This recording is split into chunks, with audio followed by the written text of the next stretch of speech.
Alhamdulillah, wassalatu wassalamu ala sayyidina Rasulillah Sayyidina Muhammad bin Abdullah wa ala alihi wa sahbihi wa ala wa la hawla wa la quwwata illa billah. Subhanaka la ilma lana illa ma 'allamtana innaka antal alimul hakim. Rabbi shrah li sadri, amin, wa yassir li amri wahlul 'uqdatam min lisani yafqahu qawli. Allahumma shalli wa sallim ala sayyidina Muhammadin sahibil bushra salatan tubashshiruna biha wa ahlana wa auladana wa jami'a masyayikhina wa muallimina wa talabatana wa talibatina min yawmina hadha ila yaumil akhirah. Yang kami hormati, yang selalu kita cintai, yang selalu kita ta'zimi, yang selalu kita banggakan, yang selalu kita tunggu-tunggu nasihatnya, Khadimul Majlis daripada Ustaz Kiai Ahmad Syaifullah, yang kita doakan semoga beliau Allah Subhanahu wa taala tambah angkat derajat beliau. Allah Subhanahu wa taala tambah sempurnakan keimanan beliau. Allah Subhanahu wa taala tambah berikan manfaat daripada ilmu beliau. Semoga kita semua yang hadir di tempat ini dan bahkan yang bernasab bernisbatkan kepada beliau, semoga kita semua mendapat manfaat daripada beliau. Amin amin ya rabbal alamin. Dan juga yang kami hormati dan kami muliakan pula, yang selalu kita ta'zimi, yang wajib kita banggakan, yang wajib kita sanjung-sanjung, yaitu Al-Habib Abdullah Syakir Al-Attas. Semoga Allah Subhanahu wa taala muliakan beliau, Allah Subhanahu wa taala tambah derajat beliau, Allah Subhanahu wa taala muliakan hidup beliau, dan Allah Subhanahu wa taala kayakan beliau. Amin ya rabbal alamin. Dan juga yang kami hormati pula, yang selalu saya ta'zimi daripada Sahibul Bait, yang mohon maaf namanya tidak dapat kami sebutkan satu persatu, namun tanpa mengurangi rasa hormat kepada antum semua. Dan juga para asatidz, para hujjaj, para masyayikh, para tokoh masyarakat, para tetangga, para aparatur pemerintah, yang mohon maaf namanya tidak dapat kami sebutkan satu persatu, namun tanpa mengurangi rasa hormat saya kepada antum semua. Masyaallah rahimakumullah. Kembali lagi kita ingatkan, daripada niat kita untuk hadir di tempat ini, di majlis yang mulia ini, tidak lain niatan kita hanya satu. Apa niatan kita? Niatan kita ingin mendekatkan diri kita kepada Allah Subhanahu wa taala. Dan yang kedua adalah ingin mendekatkan diri kita kepada Nabi Muhammad sallallahu alaihi wasallam dengan bersolawatan bersama-sama, dengan mendengar tausiah agama, dengan kita bersilaturahmi semacam ini, semua adalah amal jariah kita di sisi Allah Subhanahu wa taala, insya Allah. Yang mana tadi sudah kita bacakan daripada ayat-ayat suci Al-Quran, begitu juga yang lainnya. Semoga dengan apa yang kita niatkan sebelum kita keluar daripada tempat ini, Allah Subhanahu wa taala angkat derajat kita, Allah Subhanahu wa taala ampunkan segala dosa-dosa kita, Allah Subhanahu wa taala muliakan hidup kita, dan semoga Allah Subhanahu wa taala berikan kita kebahagiaan di dunia sebelum di akhirat. Amin amin amin ya rabbal alamin. Bapak Ibu sekalian dan anak-anak semuanya yang saya cintai dan saya hormati, sebagaimana yang disabdakan atau yang dikatakan oleh Al-Imam Ghazali rahimahullah ta'ala rahmatul abrar, amin amin ya rabbal alamin. Beliau mengatakan, ulama adalah sasaran seputar Nabi kita Muhammad sallallahu alaihi wasallam. Siapa yang mencintai ulama sama saja mencintai Nabi Muhammad.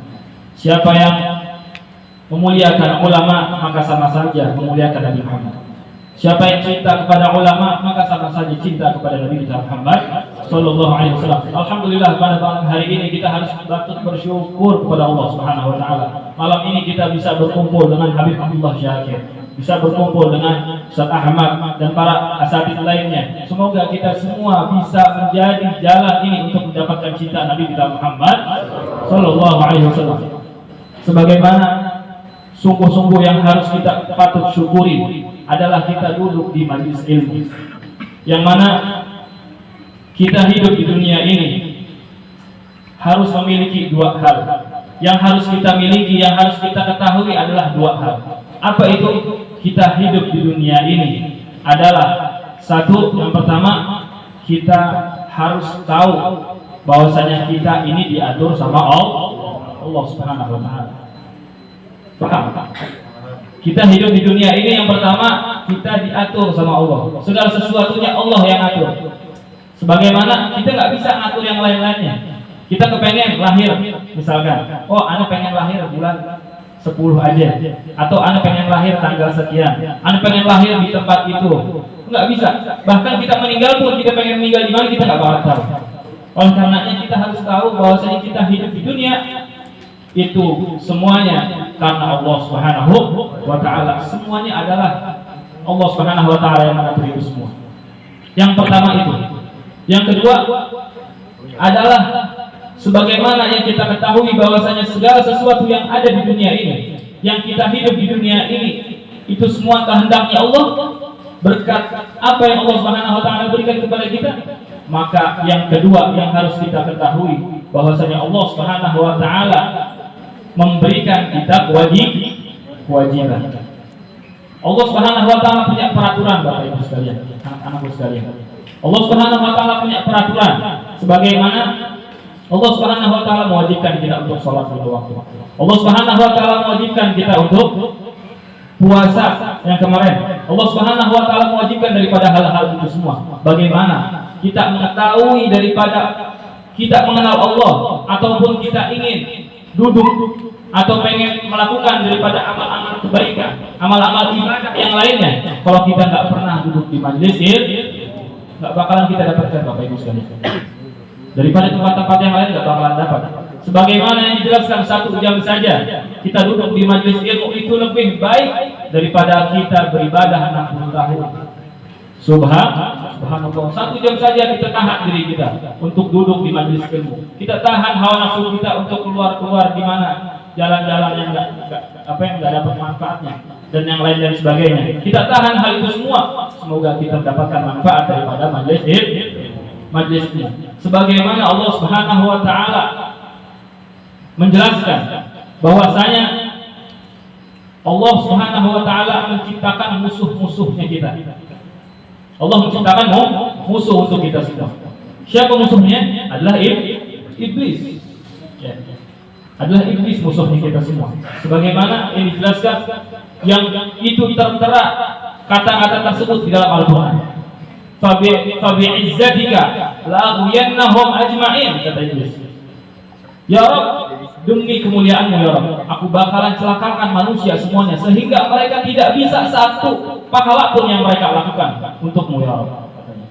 Subhanallah, itu iblis jadinya iblis. Sehingga kita mengetahui bahwasanya iblis itu betul-betul berperan penting, berperan sungguh-sungguh luar biasa di dunia ini. Kalau kita pengen tahu iblis itu pintarnya luar biasa kayak apa? Sekarang yang paling pintar misalkan apa? Dokter, ya, S1, S2, S3. Nah, ini iblis udah S-nya udah ribuan, Bapak Ibu sekalian. S-nya udah ribuan, jadi pintar banget, luar biasa.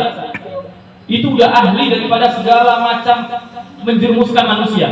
Bahkan iblis, laknatullah alaih, yang semoga Allah Subhanahu wa taala terus melaknat dia semua, ya. Iblis itu 185.000 tahun dia beribadah kepada Allah Subhanahu wa taala. Bahkan hanya satu iblis saja yang pernah melihat arsy-Nya Allah Subhanahu wa taala. 125.000 nabi iblis berumuskan. Iblis suruh dia untuk bermaksiat kepada Allah Subhanahu wa taala. Bahkan 313 rasul iblis pun berusaha untuk menjerumuskan mereka semua. Bahkan ribuan, puluhan ribu daripada wali-wali Allah Subhanahu wa taala mereka berusaha untuk menjerumuskan mereka semua. Sehingga pernah sewaktu-waktu iblis ini mendatangi Rasulullah SAW. Lalu iblis itu berkata kepada Rasulullah, "Wahai Muhammad, sesungguhnya aku datang kepadamu ini," katanya, "dengan terpaksa. Lalu Rasulullah SAW melihat dengan apa yang dia katakan daripada iblis itu katakan kepada Rasulullah. Rasulullah nggak langsung ambil kesimpulan, Rasulullah nggak langsung jawab omongan tersebut. Akan tapi Rasulullah langsung tanya dulu sama gurunya. Siapa gurunya? Yaitu malaikat Jibril. Lalu ditanya sama malaikat Jibril, wahai Jibril, sesungguhnya iblis datang kepadaku dan dia mengatakan bahwasanya aku datang ke sini terpaksa disuruh oleh Allah Subhanahu wa taala. Lalu dikatakan oleh malaikat Jibril bahwasanya betul dia itu diperintahkan oleh Allah Subhanahu wa taala untuk mendatangimu. Karena yang aku tahu setiap siapapun yang didatangi sama iblis, tujuan iblis cuma satu tujuannya, untuk menjerumuskan dia. Rasulullah takut untuk dijerumuskan oleh iblis, oleh karenanya ditanya sama guru. Lalu setelah itu malaikat Jibril diberitahu oleh Allah Subhanahu wa taala bahwasanya iblis tersebut diperintahkan sama Allah untuk diberikan pertanyaan oleh Rasulullah kepadanya, dan gak boleh untuk menyangkal daripada pertanyaan tersebut, harus dijawab dengan luar biasa, harus dijawab dengan jujur oleh iblis tersebut. Lalu Rasulullah SAW bertanya kepada iblis, wahai iblis, saya pengen bertanya satu kepadamu. Apa kata iblis tersebut? Lalu Rasulullah menjawab, saya pengen bertanya siapa yang paling kamu benci di dunia ini? Engkau, wahai Muhammad. Dan siapapun pengikutmu, itu aku benci. Siapapun yang terus menjalani daripada jalanmu, aku benci kepadanya. Dan siapapun yang mengikuti syariatmu, aku benci kepadanya. Dan setiap apapun yang mengikuti jalanmu, jejakmu semua, aku benci kepadanya. Oleh karenanya, alhamdulillah pada malam hari ini kita dibenci sama iblis. Insya Allah. Oleh karenanya ini jalannya Rasulullah SAW. Ini jembatannya Rasulullah SAW. Ini cara agar kita mengetahui syariatnya Allah, agar kita mengetahui jejaknya Rasulullah SAW. Kalau bukan karena majelis ilmu, kita nggak bakalan dapat itu semua. Masyaallah. Alhamdulillah kita sudah melewati daripada bulan Ramadan, bulannya kita semua. Sebagaimana yang dijelaskan, siapapun yang keluar daripada bulan Ramadan, lalu dia keluar daripada bulan Ramadan tanpa mendapatkan ampunan dari Allah, maka orang tersebut mendapatkan laknat dari Allah Subhanahu wa taala. Nauzubillah min dzalik. Semoga kita semua mendapatkan rahmat dari Allah Subhanahu wa taala. Yang kalau misalkan kemarin kita udah puasa 30 hari pun, kita coba kita introspeksi diri, kita hitung-hitung apakah kita termasuk daripada 5 golongan ini pada saat bulan Ramadan atau tidak. Apa itu? Yang pertama adalah mereka yang tidak akan mendapatkan rahmatnya dari Allah, tidak akan mendapatkan cinta Rasulullah SAW, adalah mereka yang durhaka kepada kedua orang tua. Semoga di sini semuanya anak-anak yang soleh dan soleha, insya Allah, yang nggak berani sama orang tua, yang nggak berani ngomong, ya, kecuali orang tua yang menyuruhnya, yang nggak berani mengangkat suara kepada orang tua, yang nggak berani nyuruh orang tua, yang nggak berani untuk memerintahkan orang tua. Insya Allah, yang mana durhaka sama orang tua itu adalah salah satu poin, salah satu jembatan, salah satu cara untuk kita masuk ke nerakanya Allah Subhanahu wa taala. Dan kita bakalan sengsara. Salah satu dosa, Bapak Ibu sekalian, salah satu dosa yang bakal Allah taala turunkan, Allah taala jadikan, Allah taala wujudkan sebelum di akhirat, itu di dunia dulu.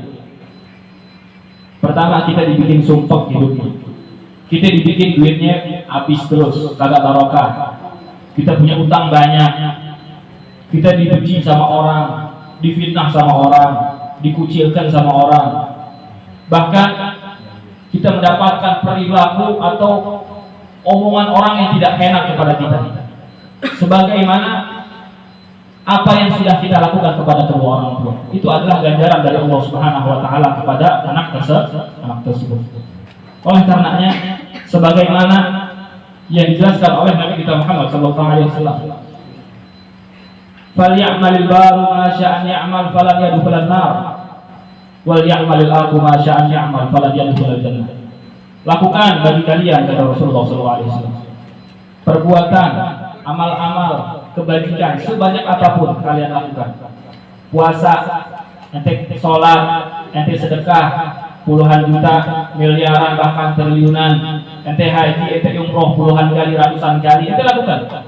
Kalau ente termasuk orang yang durhaka sama orang tua, tidak akan Allah Subhanahu wa taala terima daripada amal perbuatan tersebut. Alhamdulillah. Amin. Oleh karenanya kita setiap hari ini ikut majelis ta'lim.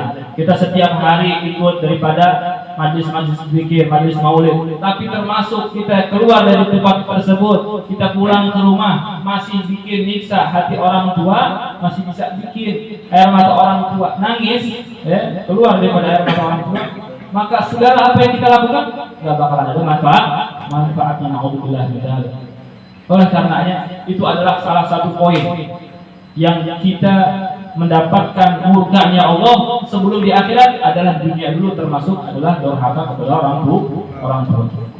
Yang kedua adalah mereka yang tidak akan mendapatkan rahmatnya Allah pada saat bulan Ramadan, yang 30 hari mati-matian dia lakukan, yang dia perjuangkan, yang dia mati-matian untuk mendapatkan daripada adzan maghrib tersebut, dan dia berbuka puasa. Akan tetapi dia termasuk daripada yang kedua ini, maka tidak akan mendapatkan rahmatnya Allah, tidak dapat cintanya Rasulullah SAW.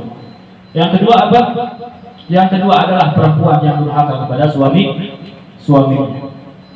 Mau bagaimanapun tingkahnya, mau bagaimanapun cara suami tersebut memperlakukannya, maka sabar. Sebagaimana dijelaskan, pernah sewaktu-waktu Sayyidina Fatimah Zahra pernah sekali mengucap dengan ucapan yang tidak disengajanya kepada suaminya. Lalu suami tersebut tidak enak hati dan marah. Bapak Ibu sekalian, tidak enak hati dan marah. Lalu wajahnya merah dan istrinya melihat bahwasanya suaminya sedang marah. Lalu minta maaf kepada suaminya. Maafkan aku wahai suamiku, maafkan aku wahai suamiku. Tidak didengarnya. Lalu tetap berdiam diri suami tersebut. Maka Sayyidah Fatimah Zahra, putrinya Rasulullah SAW, mengikhtiari daripada suaminya itu seperti orang lagi tawaf. Bapak Ibu sekalian, maafkan aku wahai suamiku, maafkan aku wahai suamiku. Lalu setelah itu cerita tersebut terdengar oleh Rasulullah SAW dan dipanggil oleh Rasulullah putrinya tersebut.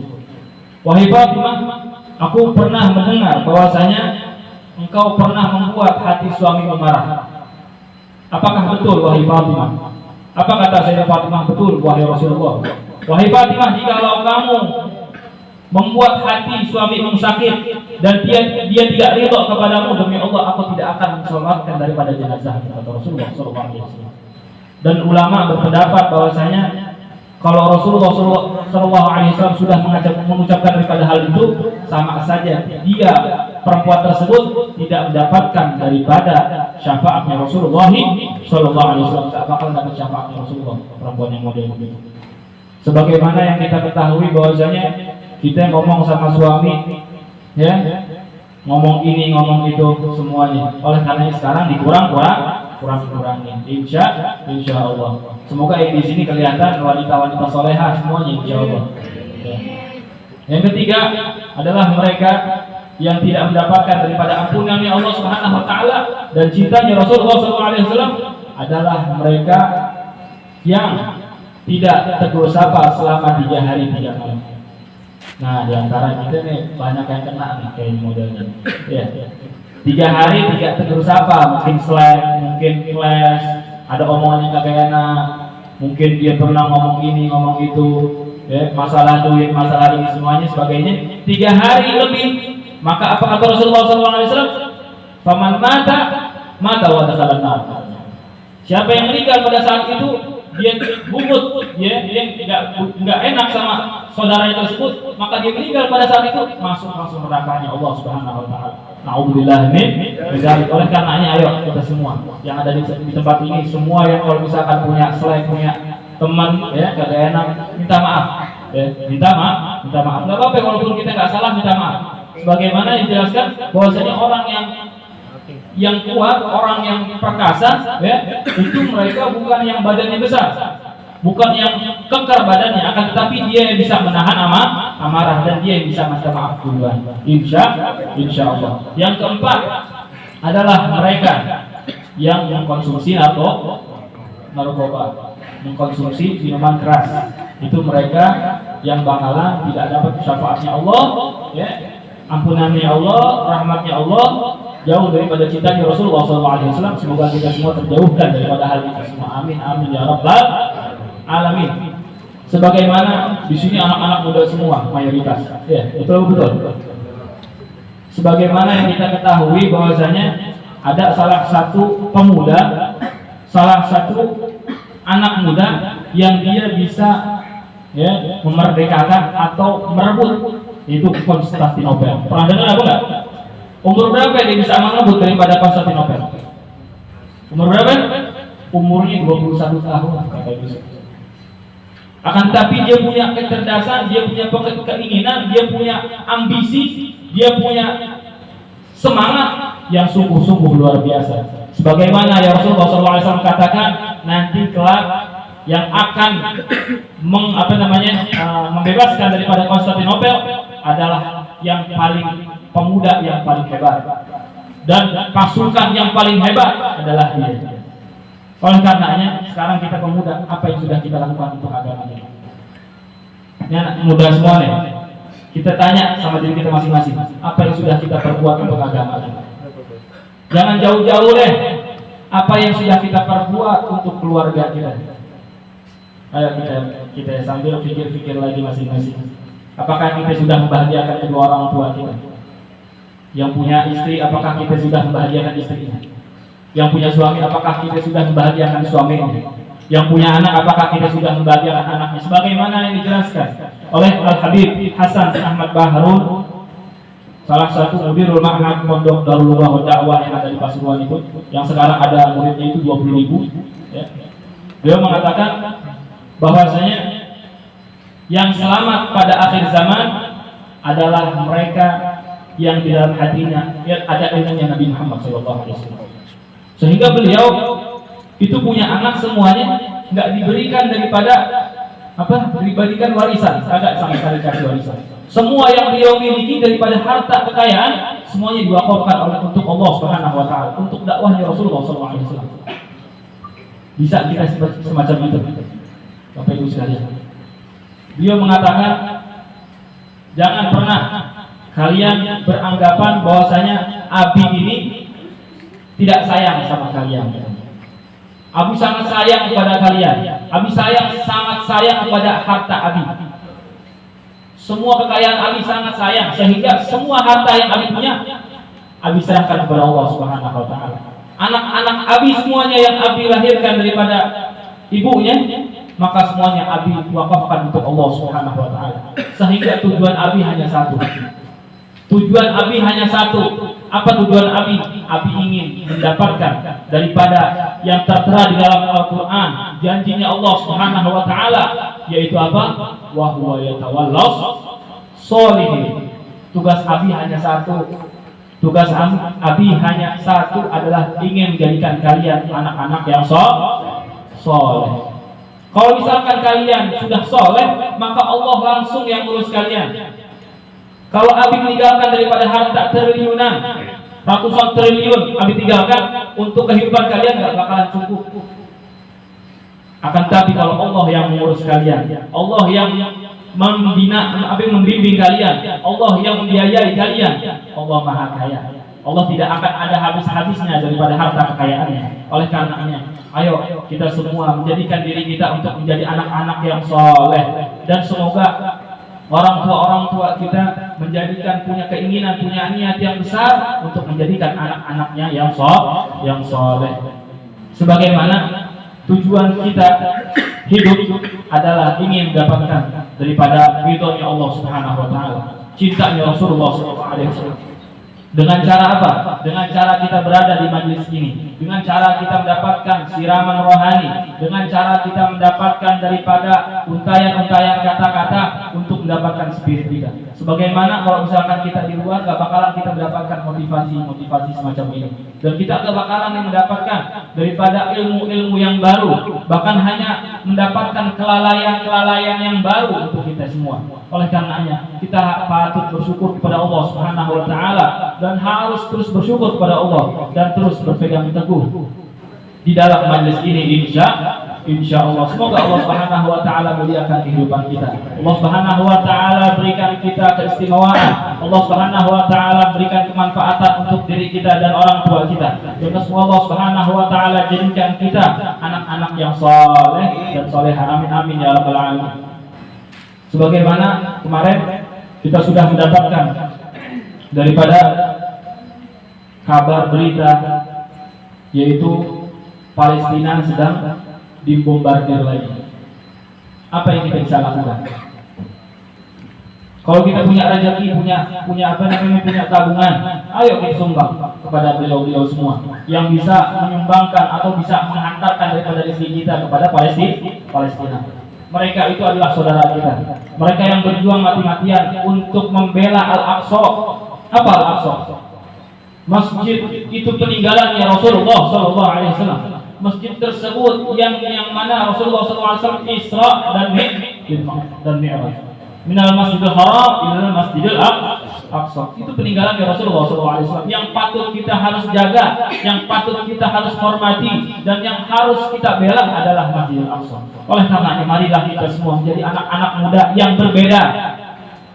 Anak-anak muda yang bukan anak muda yang anak muda yang lainnya. Menjadilah anak muda yang beda. Sebagaimana dijelaskan, barang siapa yang kalian anak-anak muda yang berbeda, maka kalian berharga.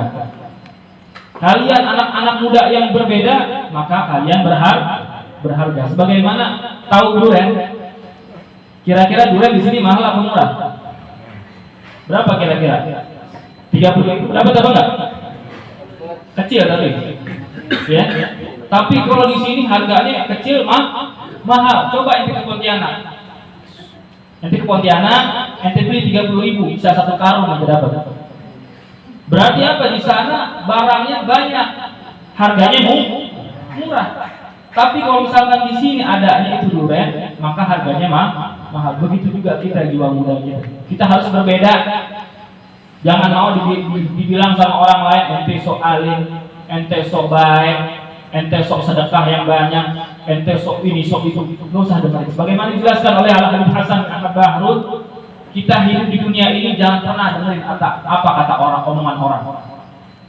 Tujuan kita hanya satu, tujuan kita ingin mendapatkan daripada ridhonya Allah, ingin mendapatkan cintanya Rasulullah SAW. Sebagaimana majlis-majlis, banyak majlis-majlis dapat gibahan, dapat omongan, tapi jangan didengar.